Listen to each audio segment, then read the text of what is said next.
갑자기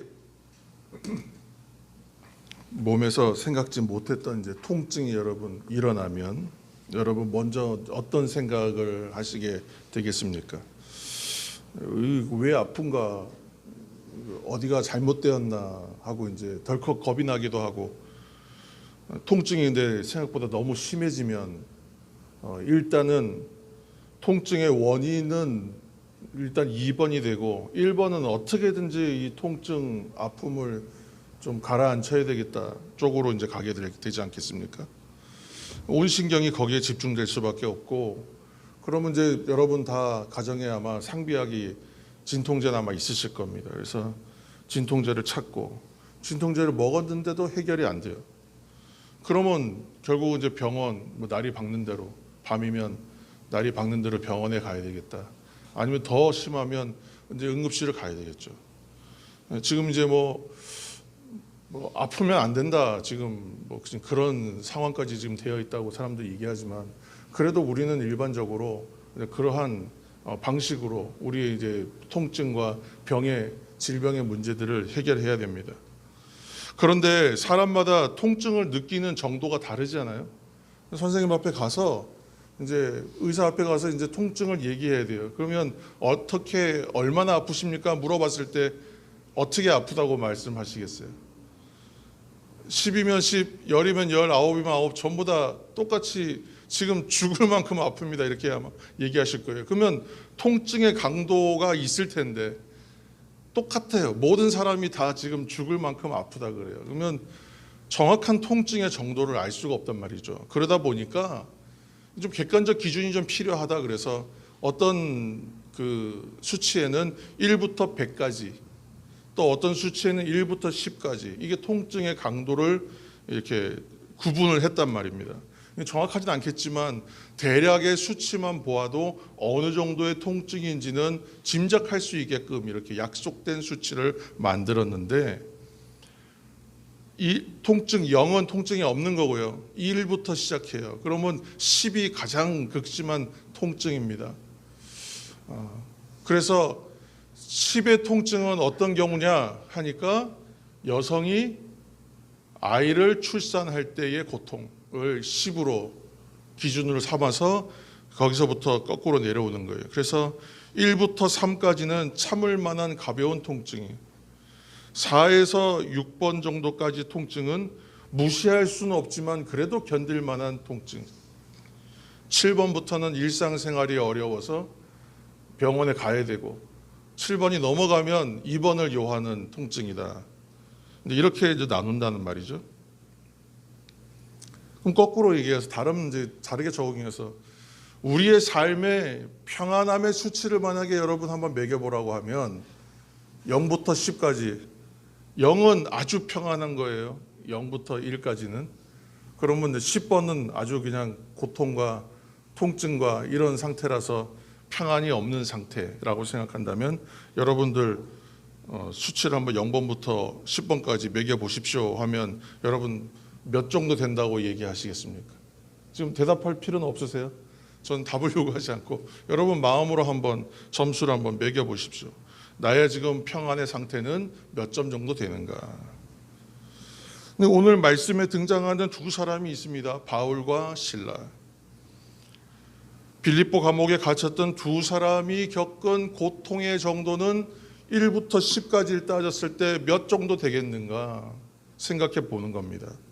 바울이 1차 전도 여행을 아주 성공적으로 마쳤다고 했습니다. 소아시아 지역이었어요. 그 지역 선교를 성공적으로 수행하고 나서 바울은 계속 소아시아 전도를 하고 싶었단 말이에요. 그런데 여러분 아시는 대로 하나님의 영, 주님의 영이 와서 막아요. 그리고 결국은 계속 막으니까 길이 바뀌는데, 환상 중에 마게도냐 사람 하나가 나타나가지고 이렇게 말하는 거죠. 마게도냐로 건너와서 우리를 도우라. 이 환상을 보고서야 지금 주님이 나를 다른 곳으로 가라고 하시는구나. 그렇게 해서 소아시아 선교 전략을 포기하고 유럽에, 이제 오늘날의 유럽이지만 그 당시엔 그런 구분이 없었습니다만 마게도냐 땅을 밟게 되는 거예요. 근데 마게도냐 지역에 들어갔는데 이 마케도니아 지역 첫 성이 바로 빌립보예요. 그러니까 유럽 선교는 빌립보부터 시작하는 겁니다. 그리고 빌립보에서 누구를 만났냐 하면 우리가 아는 대로 자주장사였던 루디아를 만나는 거예요. 그래서 또 대부분의 교회들에서 선교회들을 짜면 루디아가 첫 번째 선교회인 경우가 많아요. 아래쪽에서 1번이거나 위에서 1번이거나. 오늘 뭐 1번에서 10번 이제 이런 얘기를 자꾸 여러 번 하게 돼서 이렇게 한번 말씀을 드려봤습니다만, 마게도냐를 건너와서 우리를 도우라. 그 음성 듣고 마게도냐 지방으로 향하여 간 것이 바로 유럽 선교의 문이 열리는 시작이었다. 그렇게 시작하고 들어간 것이 빌립보 성이요. 그곳에서 루디아를 만나 빌립보 교회가 세워지고 유럽의 첫 열매는 이 루디아의 가정이 이곳에서 교회가 시작됩니다. 그런데 오늘 이제 그 초기의 일정을 이제 치를 때에 빌립보에 들어간 지 얼마 안 됐을 때입니다. 오늘 말씀 보시면 바울과 일행이 빌립보에서 이제 계속 습관이 있어요. 기도 하루에 3번 기도하는 유대인들의 기도 습관이 있습니다. 그러니까 기도하러 어디 장소를 찾아서 가는 도중에 한 여종을 만나는데 이 여종이 바로 귀신 들린 여종이었다는 거예요. 점치는 사람인데 귀신에 들려서 점을 쳐요.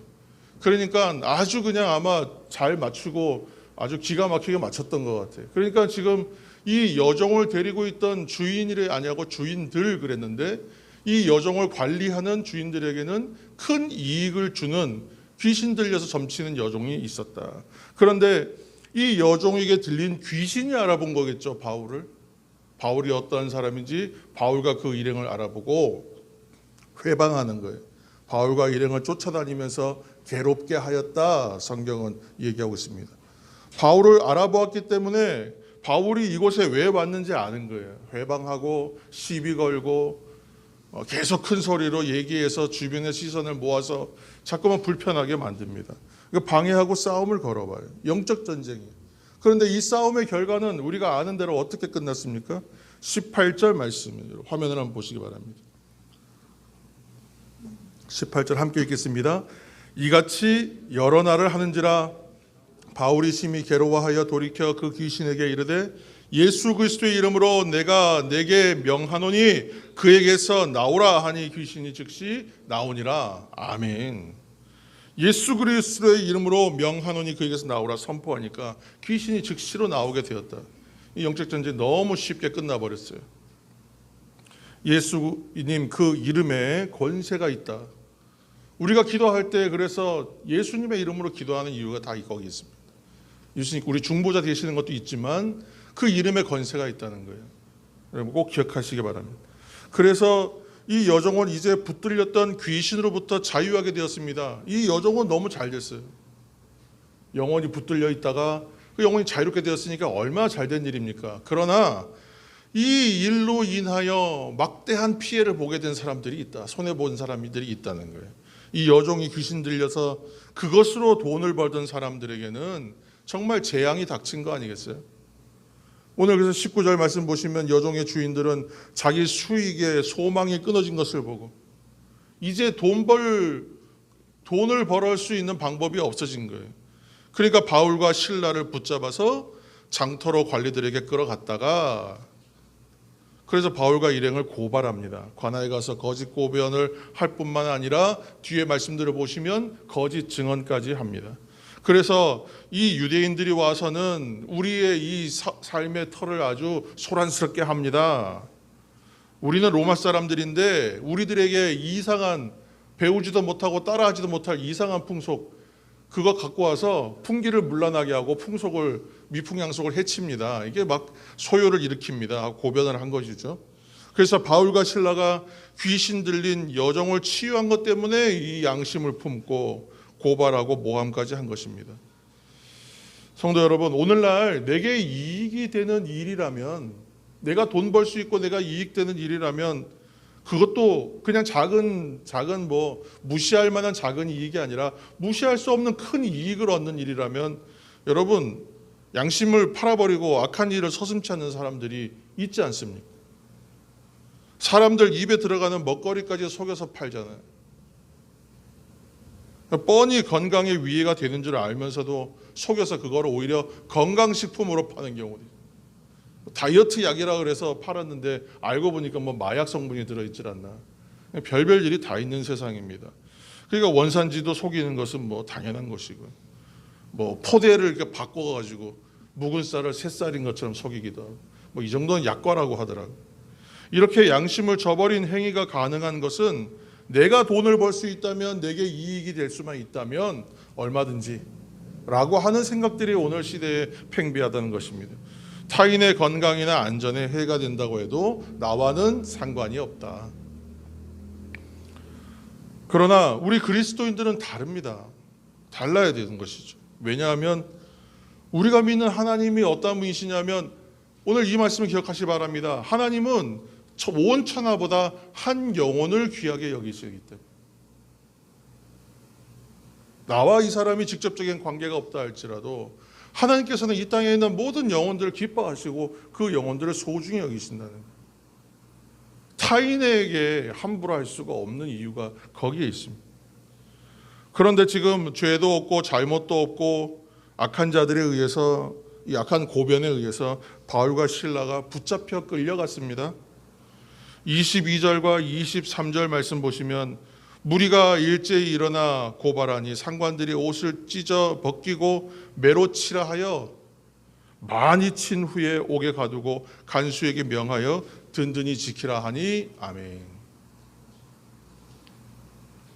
한쪽 얘기만 듣고 이렇게 하면 안 되는데, 아무튼 엄청나게 맞고, 지금 뭐 죽지 않을 만큼 아마 맞았겠죠, 그렇죠?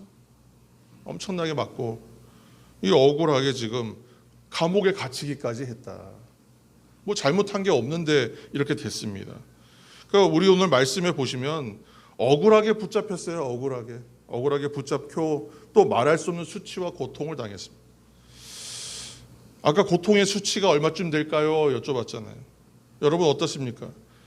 바울과 실라가 왜 마게도냐 지역 첫성인 빌립보에 와 있습니까?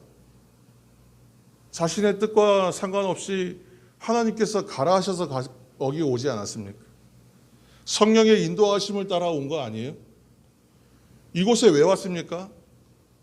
하나님의 말씀 전하고 복음 전하기 위해서 온 거 아니에요? 그런데 예수의 이름으로 또 귀신에 사로잡힌 여종을 자유롭게 해줬을 뿐인데, 지금 그가 당하는 일은 무엇이냐면, 아주 죽지 않을 만큼, 아주 죽을 만큼 때렸는지도 모르지만 죽지 않을 만큼 맞았어요. 감옥에 갇혔어요. 뭐 옷을 벗기고 때리는 거니까 얼마나 수치와 모욕을 당했겠습니까? 지금 고통의 정도를 1번에서 10번으로 따지면 이거는 뭐 10번 플러스 알파 아니겠습니까? 몸만 아픈 것이 아니라 심적인 고통도 크고, 하나님께서 내게 음성 들려주셔서 분명히 하나님의 뜻으로 여기 왔는데, 그래서 생각지 못하게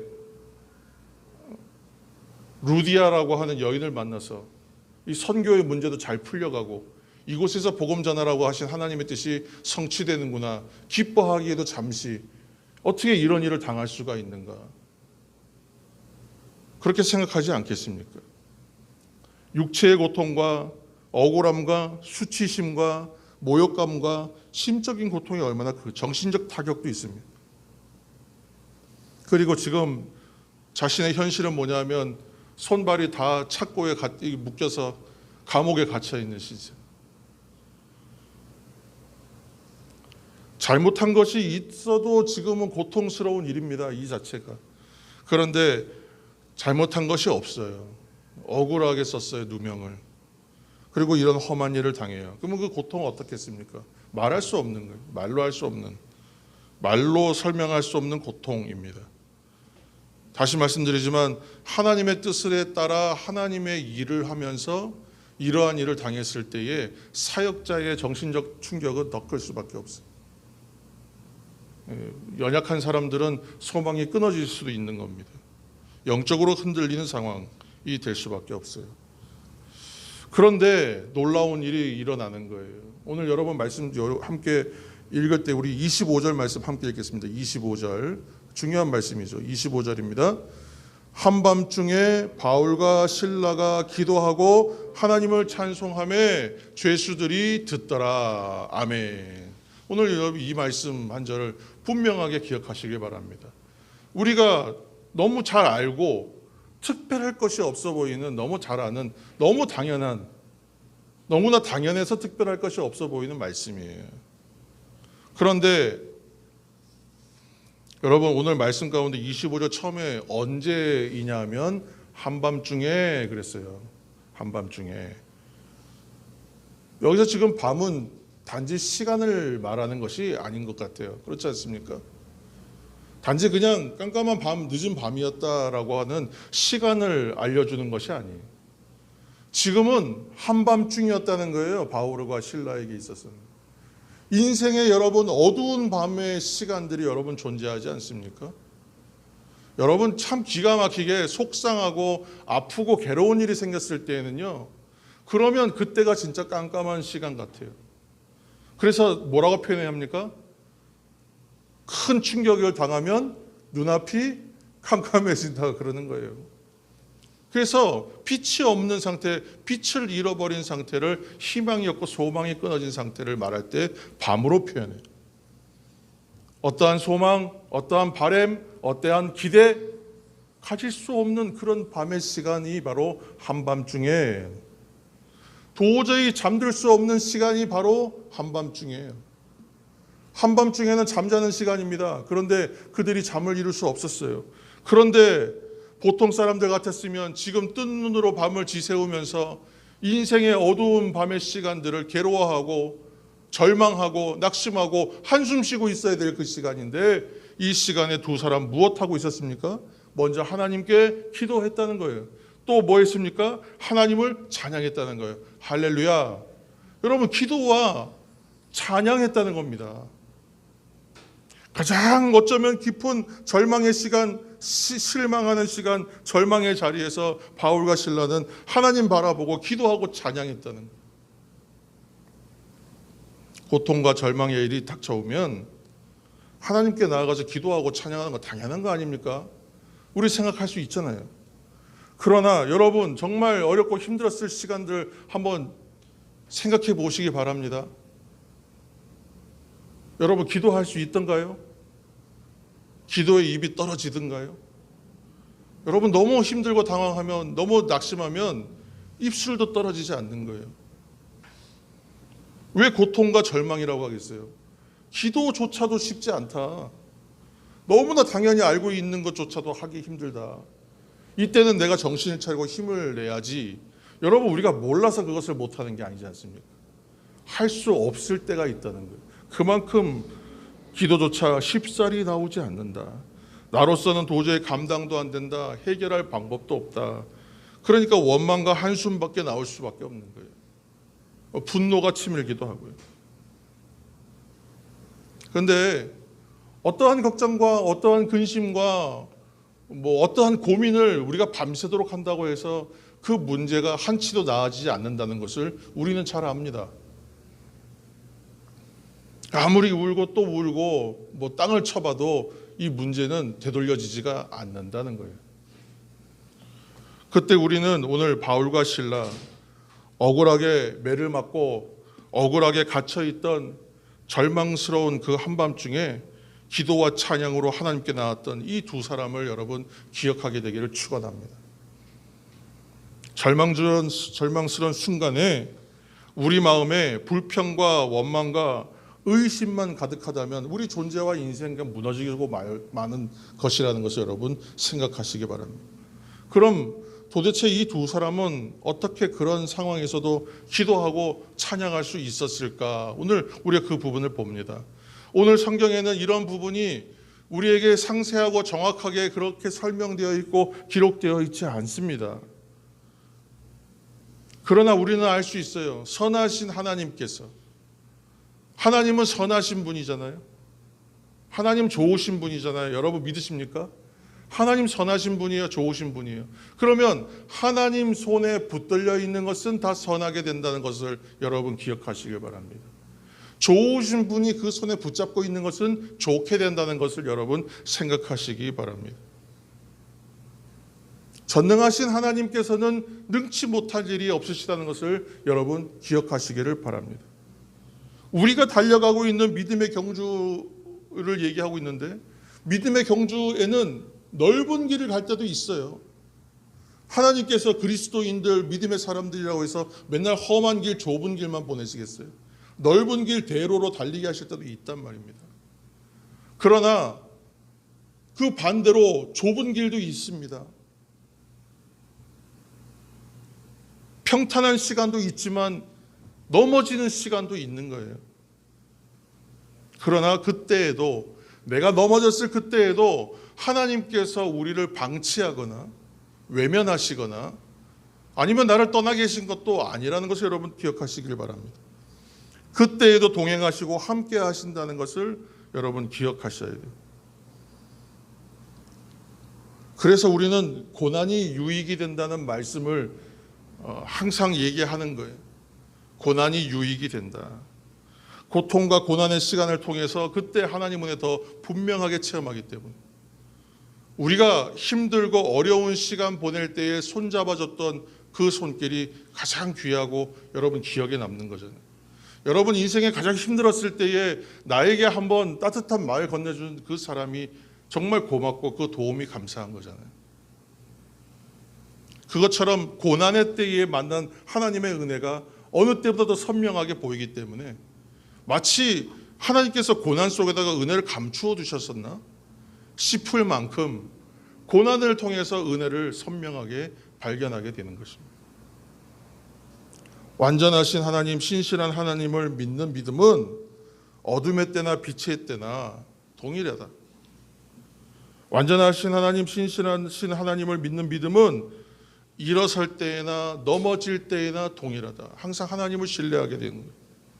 그런 믿음이 없이는 기도할 수 없고 확신이 없이는 찬송할 수가 없다는 것입니다.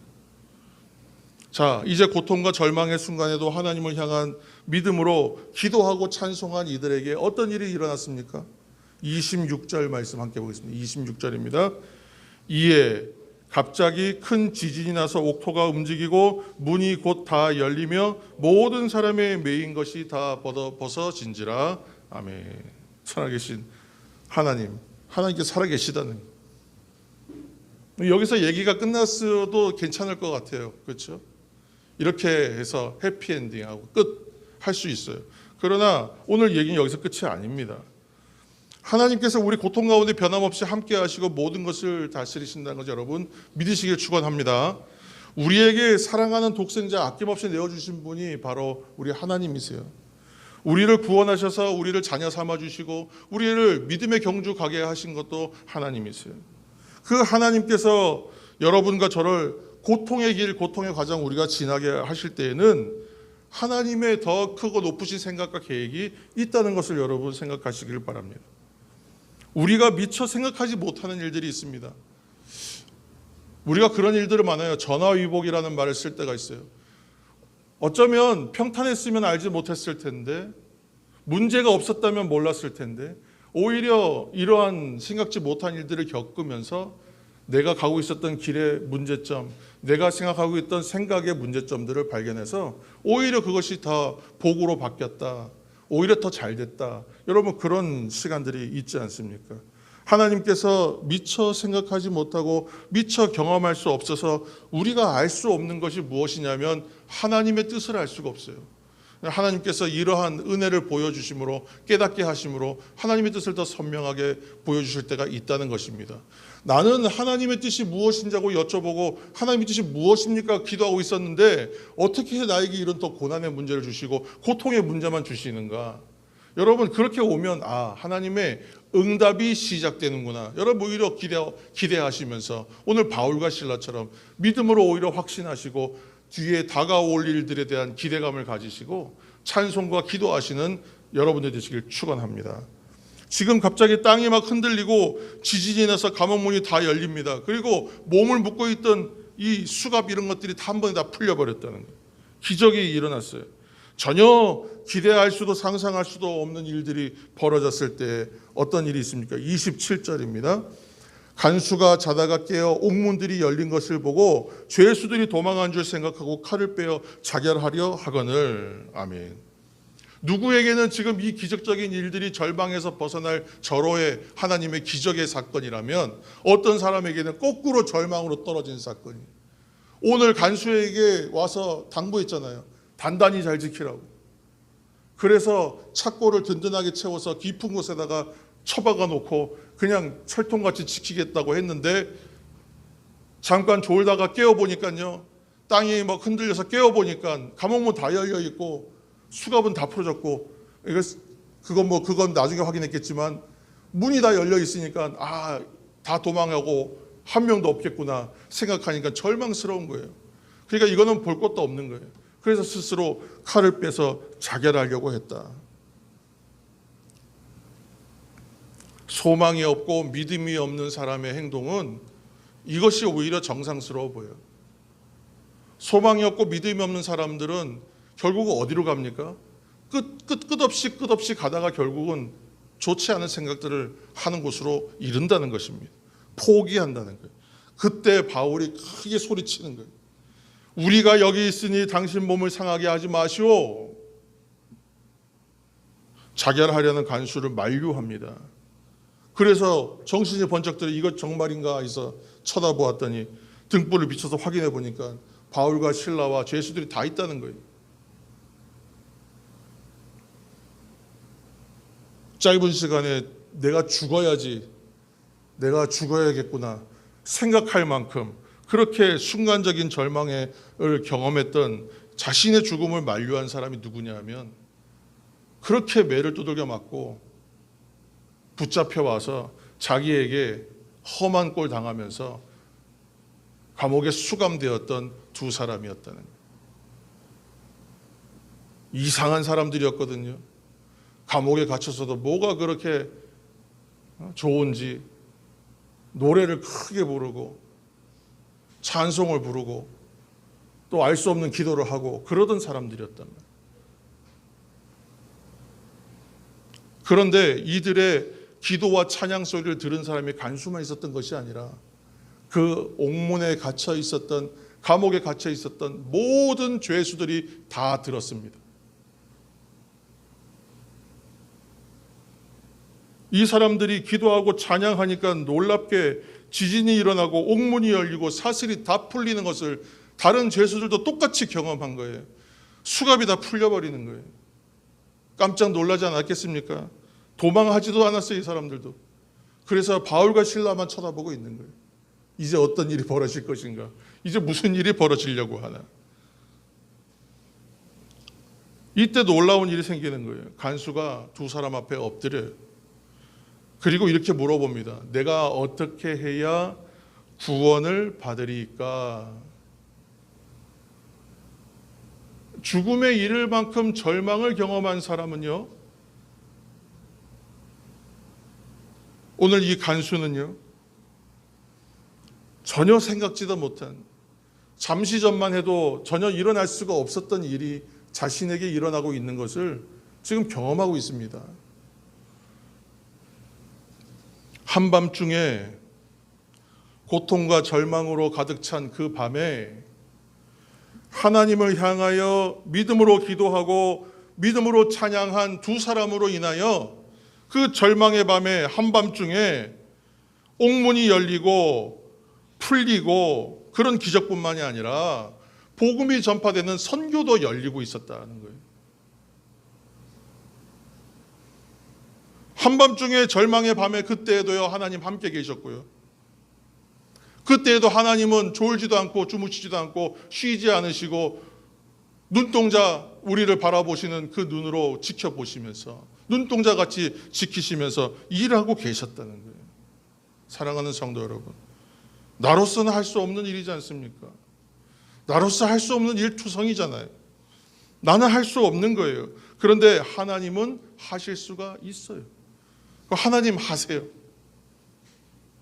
16장 31절 말씀을 우리의 고백으로 함께 읽겠습니다. 16장 31절입니다. 이르되 주 예수를 믿으라. 그리하면 너와 네 집이 구원을 받으리라 하고. 아멘. 이 구원의 복음을요, 오늘 간수가 받아들이고 그 가정이 하나님을 믿음으로 구원을 얻습니다. 해피엔딩이에요.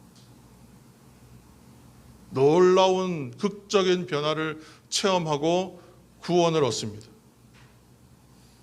여러분, 지금 여러분의 삶의 형편은 어떠십니까? 현실은 또 어떻습니까? 또 앞으로 우리의 인생엔 또 얼마나 생각지 못한 일들이 일어나게 될까요? 그러나 그 어떤 상황이라고 할지라도 아무리 힘들고 어렵고 정말 내일이 보이지 않는 그런 현실이라 할지라도 절망스러운 상황이라고 할지라도 그 모든 시간들은요 하나님의 다스림 속에 있다는 것을 여러분 기억하시길 바랍니다. 하나님 손에서 벗어나는 일은 없어요. 하나님의 계획 안에 들어있지 않은 일들은 없습니다. 그런데 그 하나님이 임마누엘, 우리와 함께 하신다. God with us. 우리와 함께 하신다는 거예요. 하나님이 여러분과 함께 하신다는 거예요. 그 하나님 졸지도 주무시지도 않는 분이에요. 눈동자처럼 지키시고 여러분의 머리털까지 다 세심받은 분이에요. 그 분이 여러분 동행하신다는 거예요. 임마누엘.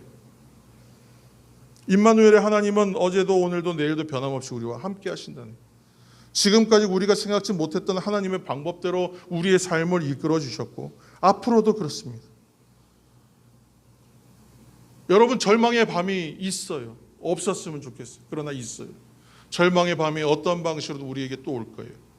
절망의 밤인 줄 알았던 그 한밤중의 시간들을 또 만날지 몰라요. 그러나 기적과 함께 구원과 선교의 길이 열리는 밤이 오히려 그 한밤중이었다는 거예요. 아이러니죠. 영적인 아이러니. 사랑하는 성도 여러분, 하나님은 변함없이 영원히 신실하시기 때문에, 신실하시다는 건 변함이 없으시다는 거예요. 하나님은 늘 이렇게 일하셨어요. 하나님 전능하셨어요. 하나님은 우리를 향한 가장 완전하시고 선하신 목적을 가지고 여러분 한 사람 한 사람과 우리 가정과 우리 교회를 이끌어가고 계신다고 여러분 믿으시기를 축원합니다. 그렇기 때문에 내 힘으로 할 수 있는 것이 아무것도 없다고 실망하고 낙심될 그 시간에 바울과 실라처럼 오직 하나님 바라보게 되시기를 축원합니다. 그럼 오늘 말씀 제목처럼 고통 중에 열어놓으시는 하나님의 길을 보게 되는 거예요. 여러분 그 길이요 우리가 일상 중에 평시에 평안한 가운데에 발견하면 얼마나 좋겠어요. 그래서 우리가 더 기도하고 매달려야 되는 시간은 어쩌면 흔들림이 없이 평안한 시간일지도 몰라요. 그런데 그 기적적인 길들을 하나님의 길들을 발견하는 시간은 고통 중에 한밤중의 시간이더라는 거예요. 여러분 여기에서 하나님의 은혜를 갈무리하시고 또한 발견하셔서 여러분의 은혜로 붙잡으시길 바랍니다. 나는 이렇게 해야 되겠다. 나는 이렇게 하리라. 여러분 오늘 그런 결단이 여러분의 삶 가운데 일어나기를 축원합니다. 하나님께는 길이 있습니다.